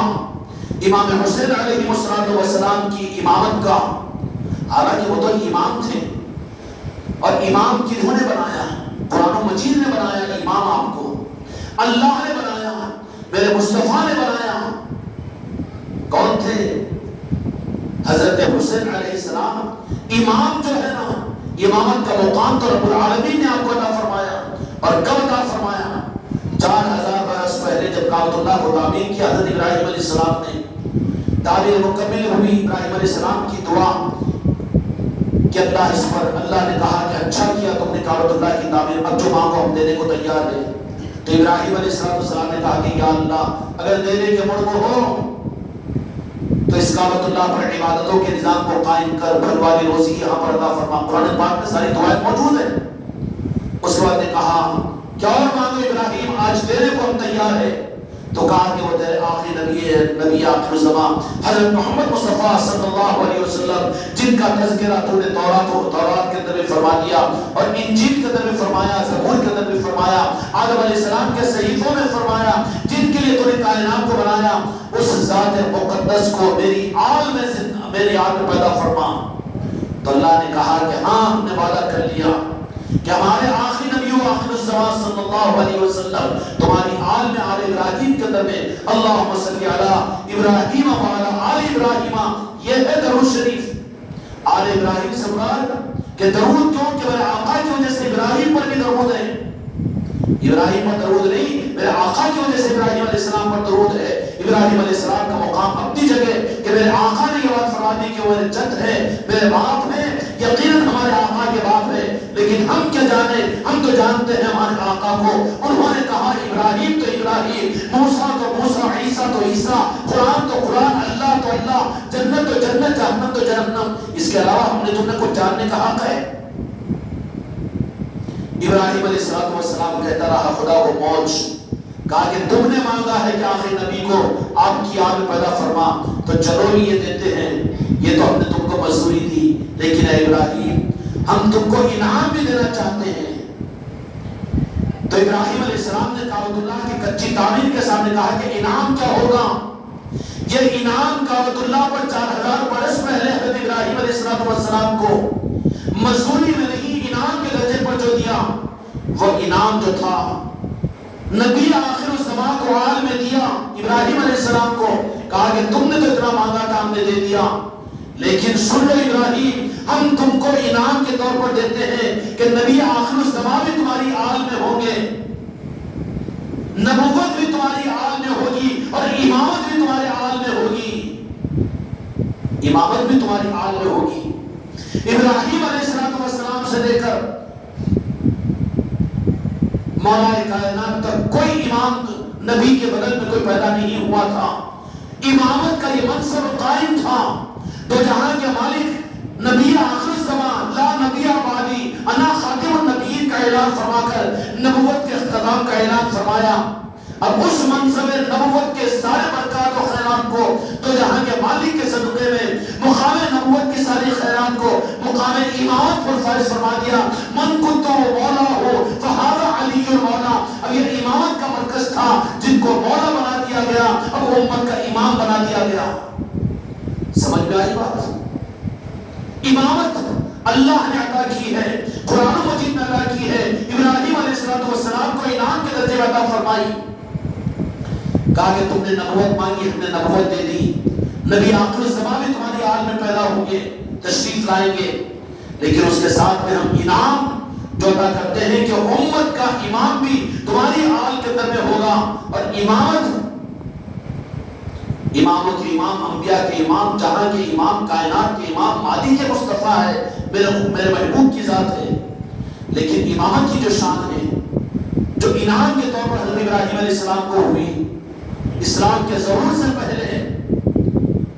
دین محمدی کے ظاہر ہونے سے پہلے، نزول قرآن کے زمانے سے پہلے، دو جہاں کے مالک میں ظاہر ہونے سے پہلے طے ہو رہا ہے حضرت ابراہیم علیہ السلام کو دینا کہ نبوت کا نبی آخر الزمان بھی آپ کی آل میں ہوگی، اور اس کے ساتھ میں انعام کے درجے میں امامت بھی تمہاری آل کے اندر میں چلے گی۔ کہاں چلے گی؟ آپ ہی کے آل میں چلے گی۔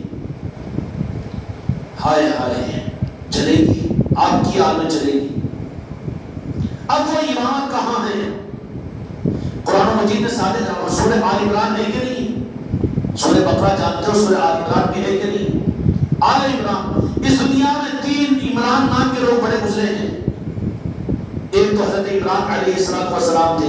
لیکن ان کی نسل نہیں چلی، ان کی کوئی آل نہیں ہے۔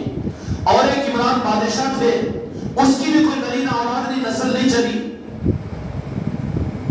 اور تیسرے عمران حضرت ابو طالب تھے، جو ابو طالب کے ساتھ مکے والے آپ کو عمران کہا کرتے تھے۔ امامت کے لیے یہ عمران عرش الہی پر رب العالمین نے منتخب فرمایا۔ امامت، اماموں کے امام، اماموں کے باپ حضرت خواجہ ابو طالب ہیں۔ تاریخ میں 3 عمران ہیں، لیکن ان 2 عمرانوں کی کوئی نسل نہیں چلی کہ ان کی نسل سے آل چلی ہو، لیکن جن سے نسل چلی ہے تفسیروں میں نہیں ملے گا، لیکن عارفین نے ان باتوں کو صحیح جو تفسیریں ہیں 250-300 سال پہلے کی تفسیروں کی بات آپ کو مل جائے گی۔ کیوں کہ تفسیروں کے نام پر بھی تو دکانداریاں مسلک اور جماعت کو چلایا جا رہا ہے، حق کو کہاں بتایا جا رہا ہے۔ تاریخ کے اندر میں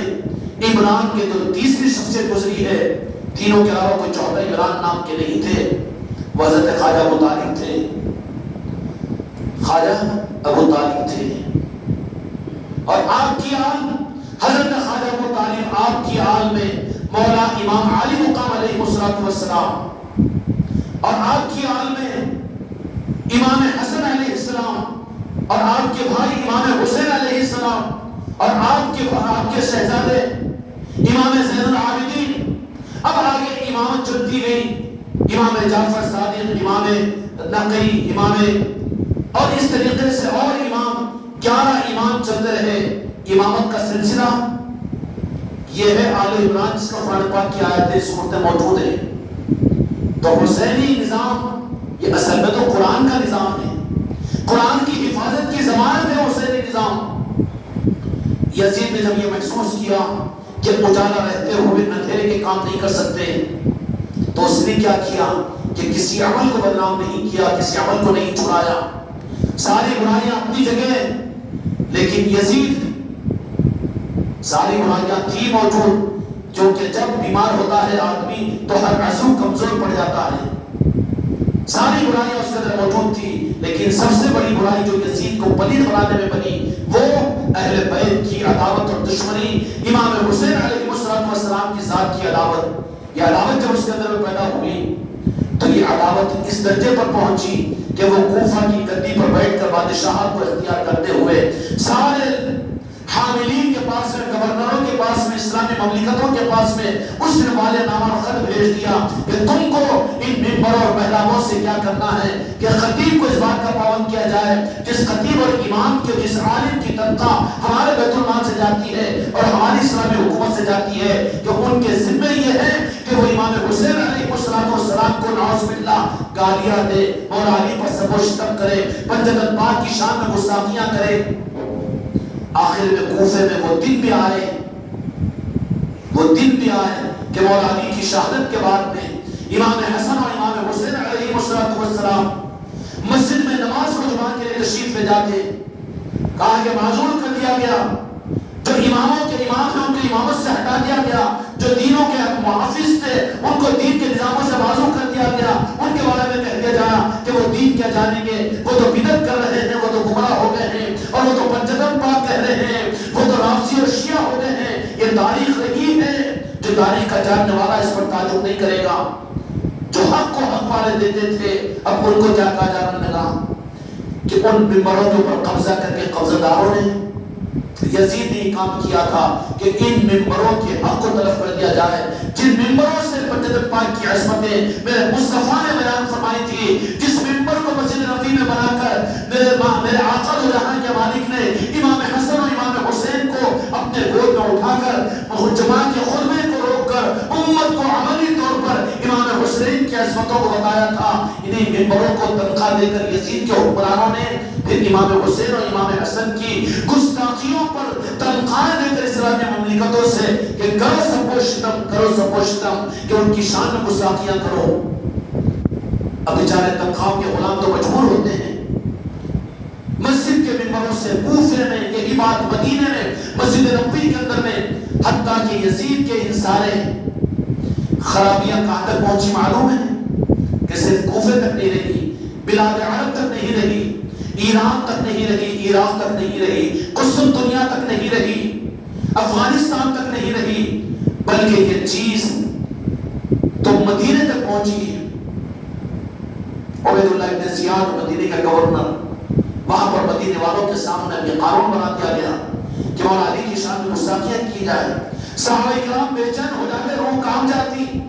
لیکن وقت کے حکومت اور حاکمیت کی طرف سے زور اور اکثریت کے ڈنڈے پر کہ اکثریت ہماری ہے، ہم جو چاہیں گے مسجدوں میں وہ ہوگا، ممبروں پر وہ ہوگا۔ پہچان ہو رہی ہے یزیدیوں کی، کس طریقے سے قبضہ کیا جاتا ہے، کس طرح سے ممبر و مسجدوں کے حقوں کو دبایا جاتا ہے، اپنی اکثریتوں کو بتا کر اور اپنے کارناموں کو جتا کر امت وہاں پر حق کے معاملے کے اندر شک میں پڑ جاتی ہے۔ نتیجہ یہ نکلا کہ مسجد نبوی کے امام کو بھی مولا علی کی شان میں گستاخی پر تیار ہونا پڑا، اور میرے آقا نے یہ ارشاد فرما دیا تھا، آپ کی حدیث میں آج بھی صحیح ستہ کی حدیث کی کتاب میں البدایہ والنہایہ جو حدیث کی مشہور کتاب ہے اس کے اندر میں روایت موجود ہے، البدایہ والنہایہ، جس میں سارے امام حسین علیہ السلام کے واقعات اور آپ کے حدیث کو جمع کیا گیا ہے۔ انہوں نے البدایہ والنہایہ کے اندر میں وہ کتاب کو بھی گم کر دیا گیا ہے، لیکن مدارس دنیا میں موجود ہے، علماء جانتے ہیں اس کتاب کو، حدیث کی کتاب کو۔ نتیجہ یہ نکلا کہ مدینہ منورہ میں مسجد نبوی کے اندر میں یزید کی حکومت کے حکمرانوں نے مسجد نبوی کے ممبروں پر آل علی اور اولاد علی کی شان میں گستاخیاں کرتے ہوئے دو جہاں کے مالک میرے آقا محمد رسول اللہ صلی اللہ علیہ وسلم نے 65 برس پہلے یہ ارشاد فرما دیا تھا کہ میرے دنیا سے تشریف لے جانے کے چند دنوں کے بعد میں تم دیکھو گے کہ میرے صحابہ کہ مسجد نبوی کے ممبر پر نجدی نجدی اچھلے نوجوان آ کر اونچی آوازوں سے ناچتے اور کودتے ہوئے میری اہل بیت کے اوپر سب و شتم کریں گے، آل علی اور اولاد علی کی شان میں گستاخیاں کریں گے۔ میرے آقا نے فرما دیا تھا یہ مسجد نبوی پر ہوا ہے، مشکل سے 40-45 سال نہیں گزرے جب یزید فرما روا ہوا، اور یہ چیزیں تو شروع ہو گئی تھی حضرت میرے معاویہ کے زمانے سے رضی اللہ تعالیٰ عنہ۔ وہ چونکہ صحابی رسول کا عقیدے کو خراب نہیں کرتے، لیکن اس کا مطلب امیر معاویہ کو بچا کر یزید کو کچھ ہم نہیں مان سکتے۔ ہمارا عقیدہ اس کے لیے ہاتھ دے دیتا ہے۔ یزید پلیت ہے، اس کا پیدا ہونا خود معلوم ہے۔ یزید کی پیدائش کا معاملہ ایک بتاؤ میرے آقا تو یہاں کے مالک محمد رسول اللہ صلی اللہ علیہ وسلم نے امیر معاویہ رضی اللہ عنہ مجلس میں بیٹھے ہوئے ہیں، آپ نے ارشاد فرما دیا جس کا مفہوم یہ ہے کہ میں دیکھ رہا ہوں کہ تم میں سے ایک کی نسل میں ایسا لڑکا پیدا ہوگا جو میرے اہل بیت کی شان میں گستاخی کرے گا اور وہی آگے بڑھ کر میرے نواسے کو شہید کرے گا۔ امیر معاویہ مخلص تھے، انہوں نے کہا کہ نسل آگے بڑھے گی، کہیں یہ جرم میری نسل سے تو نہیں ہوگا۔ فوراً خیال پیدا ہوا اور انہوں نے، حالانکہ امیر معاویہ بڑے ذہین، بڑے سیاس اور کاتب وحی ہے، صحابی رسول ہے، امانت دار ہے، دیانت دار ہے، حضرت امیر معاویہ رضی اللہ عنہ یہی کہا کہ نسل آگے نہ بڑھے اور یہ گلے کے اندر میں یہ بندہ ہمارے نہ آئے، اس کے لیے انہوں نے فیصلہ کیا کہ میں شادی ہی نہیں کروں گا۔ یہ اقدام امیر معاویہ کا اچھا تھا، شادی نہیں کی تھی تاکہ شادی کرے نہیں تو نسل پیدا نہ ہو اور یہ توخ قیامت تک ہمارے گلے میں نہ آئے۔ کیوں کہ امیر معاویہ کی روح بھی کانپتی ہوگی جب یزید کا نام لے کر امیر معاویہ کی طرف میں منتقل کیا جاتا ہے، یزید بن معاویہ کہا جاتا ہے تو امیر معاویہ، ہمارا تو عقیدہ ہے کہ امیر معاویہ رضی اللہ عنہ کو تکلیف ہوتی ہوگی۔ سمجھ میں آ رہی بات؟ ہم وہ نہیں ہیں کہ شیعوں کی طرح سے امیر معاویہ کی گستاخی کریں، بلکہ ہم جو حق ہے وہ تو حق کو حق ماننے کے لیے تیار ہے۔ امیر معاویہ رضی اللہ عنہ نے قسم کھا لی کہ میں شادی نہیں کروں گا، لیکن ایک مرتبہ جا رہے ہیں کسی جنگل ویرانے کے اندر میں، امیر معاویہ رضی اللہ عنہ طہارت کے لیے کسی مقام پر گئے، جھاڑی کے جنگل کے اندر میں کسی درخت کے پاس، شاید کہ اندھیرا تھا، لیکن جیسے ہی جا کے وہاں پر طہارت کیا تو فوراً ایک زہریلا بچھو تھا اور اتنا زہریلا تھا کہ اس نے ڈنک مار دیا۔ آئے اب زندگی مشکل نظر آ رہی ہے، تمام صحابہ کرام پریشان ہو گئے کہ امیر معاویہ جیسے صحابی ہے، علاج کیا جائے۔ سارے طبیبوں کو مکے اور مدینے کے بلایا گیا کہ ان کا علاج کیا جائے۔ تو بڑے بڑے حکیم اور طبیب آئے، لیکن ساری حکمتیں کوئی فائدہ مند نہیں دے رہی ہے، حالانکہ بالکل لاغر اور علیل ہو گئے۔ آخر میں حکیموں نے آپس میں مشورہ طے کیا کہ ان کا علاج صرف ایک صورت میں ہے کہ ان کو نکاح کرنا پڑے گا کہ وہ زہر اس راستے سے خارج ہو جائے گا۔ ارے بچھو کے زہر سے بچھو تو پیدا ہوگا، بات سمجھ میں آ گئی؟ اس سے زیادہ کہنے کی ضرورت تو نہیں ہے۔ پھر بھی یزید کو کچھ کہیں گے، مر جاؤ، لیکن نہیں کہنا یزید کے بارے میں کوئی اچھا جملہ۔ جو یزیدی ہے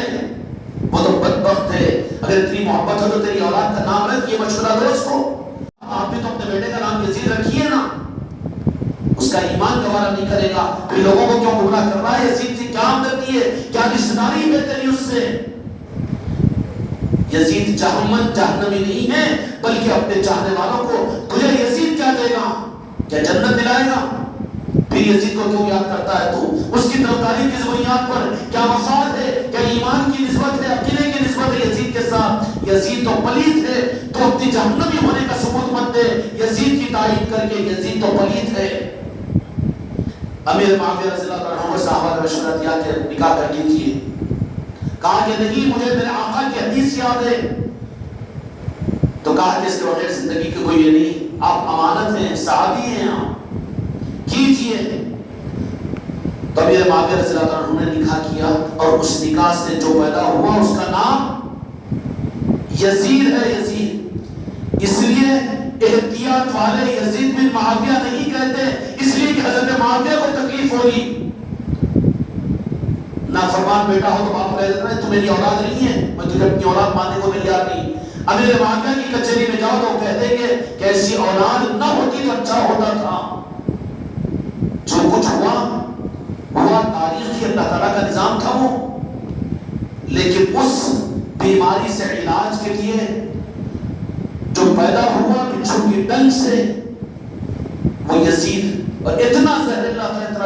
تھا کہ وہ ڈنگ بنا ہے اسلام کے ماتھے پر. ہم شرمندہ ہے یہود و نصارہ کے سامنے کہ کربلا کا جب وہ نام لیتے ہیں، ایک مقام پر جب امام حسین علیہ السلام کے سر کو کسی گرجا کے گھر کے پاس میں لے جایا گیا اور رکھا گیا، لوگوں سے اس نے معلوم کیا کہ کیا ہے. یزید اپنے کو بچانے کے لیے کیا کہنا شروع کیا کہ اسلامی مملکت کے خلاف میں انہوں نے بغاوت کی تھی، اس لیے باقیوں کو ہم نے قتل کیا، نعوذ باللہ علیہ باللہ. تو کہا کہ غریب جا کر دیکھا، اور دیکھتے ہوئے امام حسین علیہ السلام کو، وہ عیسائی تھا یہ یہودی تھا، کچھ دیکھا تھا مدینہ منورہ کے اندر میں، اس نے پہچان لیا، کہا یہ چہرہ تو مجھے وہ نظر آ رہا ہے. تو ان میں سے یزید کی فوجوں میں سے کسی نے کہا کہ تم جو پہچانا صحیح ہے. تو کہا کہ کیسے ظالم اور بدبخت ہو تم لوگ، تم تو اپنے ہاتھوں سے اپنی زندگی میں جہنم کو سلگا لیے ہو. کس نے کہا؟ یہودیوں نے تماچا مارا. آج ہے صورت کہ امام حسین کی یاد کو تو بدعت کہتا ہے، شہداء کربلا کی یاد کو تو مسجدوں میں نہیں کرنے دیتا، شہداء کربلا کی محفلوں کو بدعت و شرک تو کہتا ہے. اس یہودی نے کہا کہ تم پر لعنت ہو کہ تم جس نبی کا کلمہ پڑھتے ہو اور جس نبی نے ان کے گالوں پر، ان کے پیشانیوں پر بوسہ دیا تھا، آج اس نبی کے نوازوں کے ساتھ میں تم یہ معاملہ کر رہے ہو. ارے سن لو اچھی طرح سے، ہمارے نبی کا ایک گدھا تھا، اس گدھے کے بال ہمارے گرجا گھر میں رکھے ہوئے ہیں، تو ہم ہر سال اس کی زیارت کے لیے وہاں پر جاتے ہیں. نبی جس گدھے پر سوار ہوئے تھے، اس گدھے کے بالوں کی تقدس میں ہم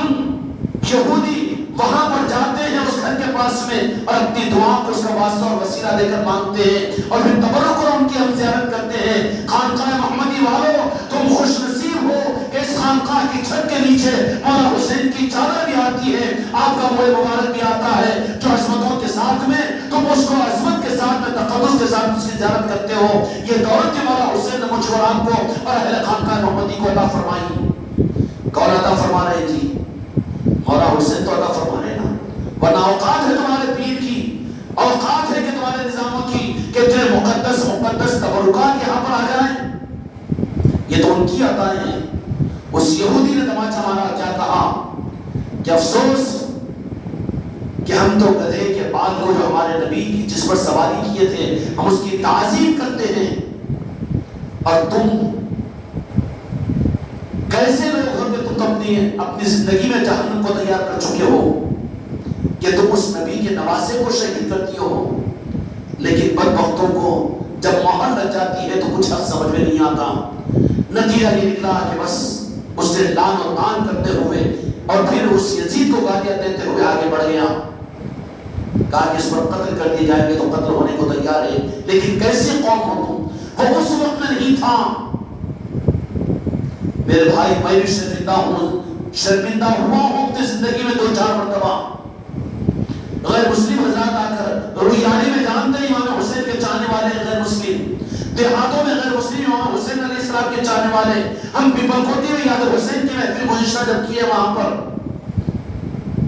غیر مسلم سارے کے سارے جمع ہوئے اور ہم نے امام حسین علیہ السلام کی فضیلتوں کو بیان کیا. ایک غیر مسلم بظاہر پینے کی حالت میں تھا. اے مسلمانوں، اپنی مسجد کے ممبروں کے نظام کو سنبھالو اور صحیح کرنے کی کوشش کرو. اس غیر مسلم نے کہا کہ تم نے ایک امام کا تو تذکرہ کیا، لیکن صرف امام حسین نہیں، امام حسن بھی تو ہے، امام حسن کا تذکرہ تم نے کیوں نہیں کیا؟ ہم سے اس نے سوال کر لیا. اور کتنے غیر مسلم ہم سے یہ کہتے ہیں آگے کہ محرم تو تمہارا تھا لیکن ہم اس کا اہتمام کرتے ہیں، ہم پاک ہوتے ہیں، ہم بغیر چپل کے رہتے ہیں، ہم محرم کا اہتمام کرتے ہیں. لیکن تم لوگ تمہارے مسلمان کیوں چھوڑ دیے ہیں؟ کیا جواب دو گے؟ تمہاری مسجدوں کے ممبر ان تذکروں سے خالی ہو گئے، تمہارے گھروں میں اس کی محفلیں نہیں ہو رہی ہیں، تمہارے محلے سونے ہو گئے. میرے بھائیوں، اس وقت میں یزیدیت گلی گلی میں نہیں، تمہارے اور میرے گودوں میں پڑ رہی ہے. یزیدیت تمہارے میرے گھروں کے اندر میں آ رہی ہے، تمہاری میری نسلوں کے اندر منتقل ہو رہی ہے. بچانا تمہاری میری ذمہ داری ہے. خانقاہ محمدی کا کام ہے یہ. مسجد نبوی کے اوپر یہ نہیں ہوا، بلکہ یزید اپنے گورنر کو اس بات کا حکم دیا کہ ہم آئیں گے اور کعبۃ اللہ کے اندر، مکے کے اندر میں آئیں گے، جو مقدس مکان ہے، اللہ کا گھر ہے، وہاں پر آئیں گے. لوگوں کو وہاں تیار کرو. عبداللہ ابن زبیر رضی اللہ عنہ، عبداللہ ابن عمر اور عبد الرحمن ابن ابو بکر، ان صحابہ اکرام نے یزید کے ہاتھ پر بیعت کرنے کا انکار کیا. تو جاؤ کہ وہاں پر انکار کرو، یا تو وہ بیعت کرے یا تو ان کو شہید کر دو. آخر کار مکہ مکرمہ پر یزید کی فوجوں نے حملہ کیا، اور صرف حملہ نہیں کیا، دل تھام کر سنو، پھر بھی یزید کو یزید کہیں گے یا پلید کہیں گے یا نعوذ باللہ اچھا سمجھیں گے. اچھا سمجھو تو تم ذمہ دار ہو اس کے. کعبے پر حملہ کیا، اور اس حملے کی وجہ سے کعبے کے پردوں کو نکال کر ان یزیدی فوجوں نے اپنے گھوڑے کو کعبے سے باندھا اور کعبے کے پردوں کو آگ لگا دی. کعبے کے پردوں کو آگ لگائے. یہ مسلمان کا بچہ منبر سے اس کو یزید رضی اللہ عنہ بولنے کی دعوت دے، مسلمان سنیں. سننے کی ضرورت نہیں ہے. اگر دل ایمان ہے تمہارے لوگوں کے اندر میں تو کہو کہ یہ بات ہم سن نہیں سکتے. سست ہو چکے ہو، مردہ ہو چکے ہو، ایمان غارت ہو چکا ہے. کیسے تمہارا ایمان اور کیسے تمہارے خون کے اندر میں گرمی نہیں؟ پردوں کو جلایا اس نے، اس کی فوجوں نے، اور وہاں پر کعبۃ اللہ کے تقدس کو پامال کرنے کے لیے کیوں نہیں دل اندھا ہو چکا تھا. چلتے پھرتے مولا حسین کو جب جس نے شہید کرنے کی جرأت کر لی ہو. کعبے کا تقدس ہے، لیکن کعبے کا کعبہ تو مولا حسین کی ذات ہے. کعبے کو جلایا. 3 دن تک مسجد نبوی میں نمازیں نہیں ہو سکی. یہود و نصارہ نے، عیسائیوں نے روکا نہیں، یزید کی فوجوں نے نماز ہونے نہیں دی. مسجد نبوی کے اندر میں ننگا ناچ ناچا گیا. مدینے کی گلیوں میں وہ پاک ازواج مطہرات اور اہل بیت اطہار اور صحابہ کرام اور صحابیات کرام کے گھروں پر ظالموں نے وہاں قیامت اٹھائی. کوئی مدینہ منورہ کے اندر میں گھر سے باہر نہیں نکل رہا ہے. 3 دن تک یزیدی فوجوں نے. اس کے باوجود بھی یزید کو اچھا کرو گے؟ تمہارا یہ عدل و انصاف ہے؟ تمہارا یہ ایمان کا تقاضا ہے؟ لعنت بھیجو، نام لینا پسند ہے. اتنی لعنت خدا نے رکھی ہے کہ ایمان کا تقاضا یہ ہے کہ فرعون کا نام لو تو اتنی نفرت نہیں ہوتی جتنا یزید کا نام لو تو نفرت ہوتی ہے. ہوتی ہے کہ نہیں ہوتی؟ نام لینا تک پسند نہیں. اگر محبت ہے تو رکھ اپنی اولاد کا نام یزید. جب بولیں گے کہ ہم، ورنہ ہم یہ سمجھیں گے کہ تو ڈالر اور دینار اور پیسوں ہتھیوں اور نذرانوں میں بک چکا ہے، ایمان کو بیچ چکا ہے. تو اگر محبت ہے تو رکھنا میں اپنی اولاد کا نام. میرے بھائیو، اس نے یزید نے یہ سب کچھ کیا، اور ان حالات کو دیکھتے ہوئے امام حسین علیہ السلام کا اقدام دین کو پھیلانے کا نہیں تھا. تو یہاں کے مالک میرے آقا محمد رسول اللہ صلی اللہ علیہ وسلم نے امام حسین علیہ السلام اور امام حسن علیہ السلام کو جو پالا اور جو پوسا اور جس کے لیے تیار کیا دین پھیلانے کے لیے، تو سوالات صحابہ اکرام کو تیار کیا تھا میرے مصطفیٰ نے. امام حسن اور امام حسین علیہ السلام کو دین جو پھیلا، جن کی نظروں سے پھیلے گا، جن کی ذاتوں کو دیکھ کر دین پھیلے گا، اور دین کی حفاظت قیامت سے جن کے نظام سے ہوگی، وہ امام حسن اور امام حسین علیہ السلام کی ذاتیں ہیں. ان کو جو اپنے کاندھوں پر بٹھایا، جن کے رونے پر مصطفیٰ بے چین ہوتے تھے، اور جن کے آنے پر میرے مصطفیٰ کھڑے ہو جایا کرتے تھے، اور جن کو جو تیار کیا وہ کربلا کے لیے تیار کیا. امام حسین علیہ السلام دین کو پھیلانے کے لیے کربلا تشریف نہیں لے گئے، بلکہ کہو کہ دین کو بچانے کے لیے مولا حسین، امام حسین علیہ السلام کربلا کو تشریف لے گئے. دین کو پھیلانے والوں کو نصرت ہوتی ہے، لیکن دین کو بچانے والے جو ہوتے ہیں وہ اپنی جانوں کو دینا اپنی سعادت سمجھتے ہیں. اے خانقاہ محمدی والو، اگر تم امام حسین علیہ السلام کے چاہنے والے، غوث الاعظم کے ماننے والے اور غریب نواز کے غلام اگر سمجھتے ہو تو حسینی مزاج اپنے اندر میں پیدا کرو کہ ہمارا مقصد انجام کو ہم نہیں دیکھتے بلکہ اقدام کو ہم دیکھتے ہیں۔ نتیجہ یہ نکلا کہ مسجدوں کے سامنے میرے بچوں سے سلطان الہند نے حسینیت کا ثبوت دلایا کہ جا کر کہ شربتوں کی تقسیم ہوئی، لیکن شربت بھی تو شربت ہوتا ہے، کیا ہے؟ کیونکہ نسبت حسینی کا شربت ہے، ہر ایک کو یزیدی کو ہضم نہیں ہوتا نا، وہ تو یوں منہ چھڑا کر بھاگا ہوگا۔ ہاں جو کہ رامنا کا ٹھنڈا پانی پلا رہا، افطار پارٹی کرا تو وہاں پر تو جا کے سامنے رومانہ اور کر رہے گا، لیکن تجھے یزیدی نصیب نہیں ہوگا امام حسین کے نام کے شربت کے پینے کی، اس لیے کہ یہ پیے گا تو قابل بنے گا جامع کوثر پر، تو جہاں کے مالک مصطفیٰ کے دست مبارک سے تجھے جامع کوثر نصیب ہوگا، وہاں کے قابل نہیں بننا ہے تو یہاں پر اس شربت سے محروم کیا جائے گا۔ اب امت کو دھوکہ کیا جائے گا؟ نہ سنو تو اچھا ہے، اللہ ان کو عبرت عطا فرما دے، ہماری تو دعا ہے۔ یہ نظام اب خانقاہ محمدی سے چل رہا ہے، لیکن جس دن مسجد کے ممبروں سے ہر مسجد میں امام حسین کی آوازیں لگے گی، پنجتن پاک کی آوازیں لگے گی، ہماری خانقاہ محمدی کا مقصد پورا ہو جائے گا۔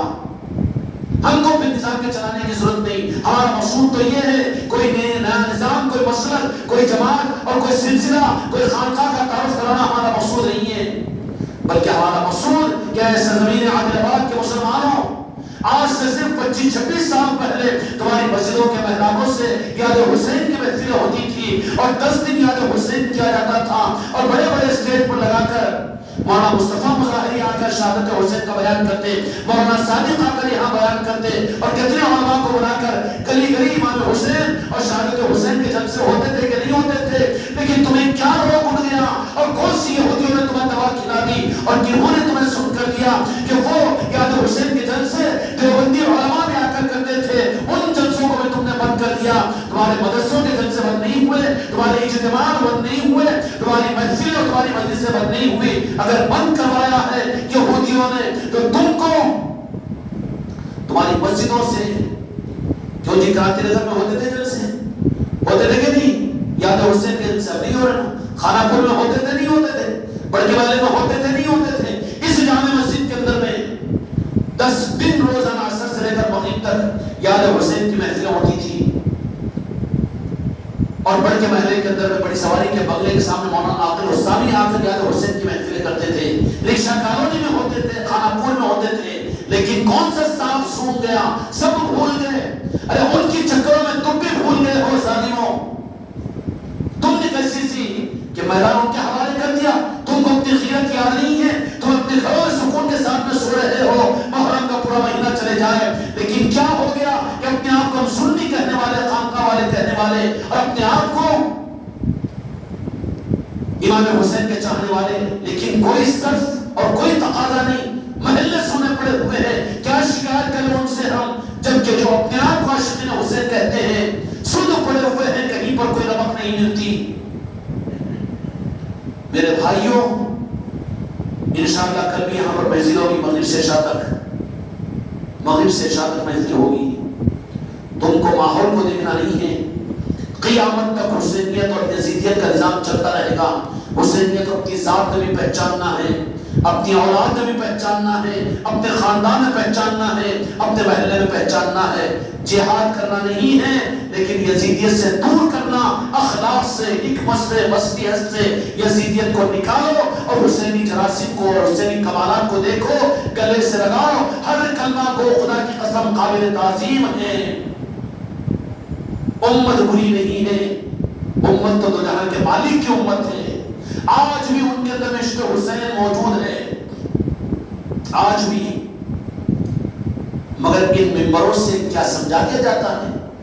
اب شربت جو پلا دیا گیا اس کے بارے میں تو بول دیں گے امت کو سمجھانے کے لیے، دیکھو کہ یہ کام تو یزیدی کیے تھے کہ امام حسین کے شہید، واہ کیا فرورہ تھی محبت کا، واہ واہ، اس کو بیوقوف بنا رہا مسجد کے ممبر سے، تو کہ حسین علیہ السلام کے شہید ہونے پر خوشیوں میں یزیدیوں نے شربت بانٹا تھا۔ اچھا تیرا بابا جا کے دیکھا تھا،